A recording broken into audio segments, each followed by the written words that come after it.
किसान साथियों, राम राम।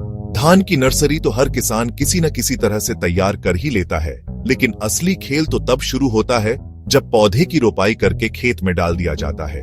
यही वो समय है जब धान की फसल को सबसे ज्यादा देखभाल की जरूरत होती है, क्योंकि अगर इस समय सही देखभाल कर ली जाए तो हर पौधा 20 से 25 तक कल्ले निकाल देगा। लेकिन अगर लापरवाही कर दी गई तो फसल कमजोर रह जाएगी और कल्ले 5-6 से ज्यादा नहीं निकल पाएंगे।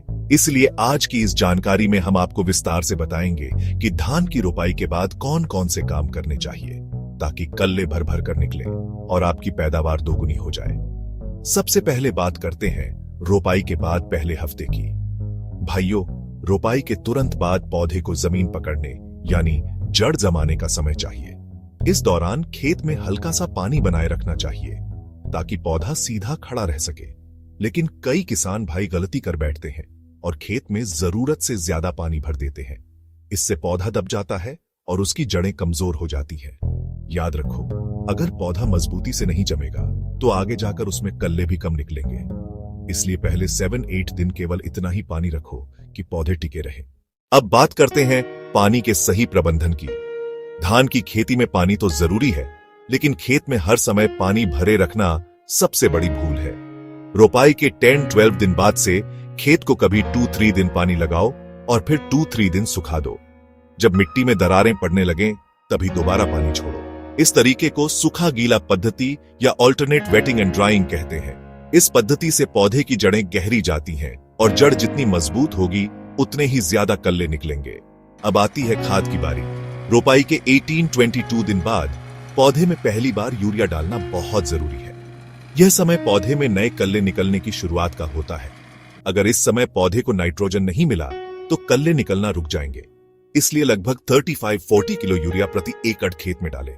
और भाइयों, अगर खेत में जिंक की कमी है तो साथ में जिंक सल्फेट का छिड़काव भी जरूर करें। इससे पौधा और ताकतवर बनेगा और ज्यादा कल्ले देगा। धान की फसल में निराई गुड़ाई भी एक अहम काम है, जिसे कई किसान भाई नजरअंदाज कर देते हैं। लेकिन सच्चाई यह है कि कल्ले बढ़ाने के लिए निराई गुड़ाई सबसे जरूरी कदम है।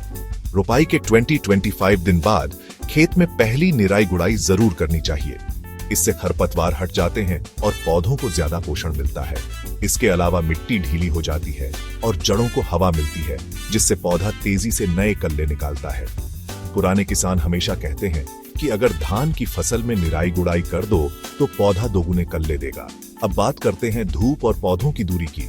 अगर पौधे बहुत पास पास लगाए जाएंगे तो उनमें धूप नहीं पहुंच पाएगी और पौधे कमजोर रह जाएंगे।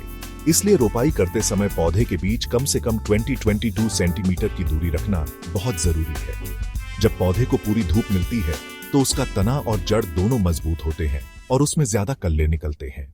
रोपाई के लगभग 40-45 दिन बाद दूसरी बार यूरिया डालने का समय होता है।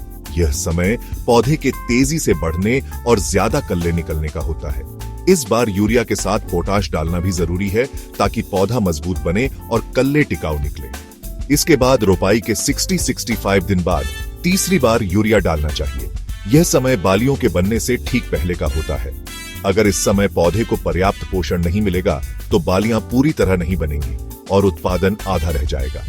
अब बात करते हैं देसी नुस्खों की। पुराने किसान भाई गोबर की खाद में राख और नीम की पत्तियां मिलाकर खेत में डालते थे। इससे मिट्टी उपजाऊ बनती है और कीड़े मकोड़े भी नहीं लगते। पौधा हरा भरा और ताकतवर बनता है और उसमें कल्ले भी बढ़ जाते हैं। कुछ किसान भाई जीवामृत या घनजीवामृत जैसे जैविक घोल का छिड़काव करते हैं, जिससे भी कल्ले तेजी से निकलते हैं। तो भाइयों, धान की खेती में ज्यादा कल्ले निकालना कोई मुश्किल काम नहीं है। बस आपको 4-5 बातों का ध्यान रखना है। सबसे पहले पौधे को रोपाई के बाद अच्छी तरह जमाना, फिर पानी का सूखा गीला प्रबंधन करना, सही समय पर खाद डालना और निराई गुड़ाई करना।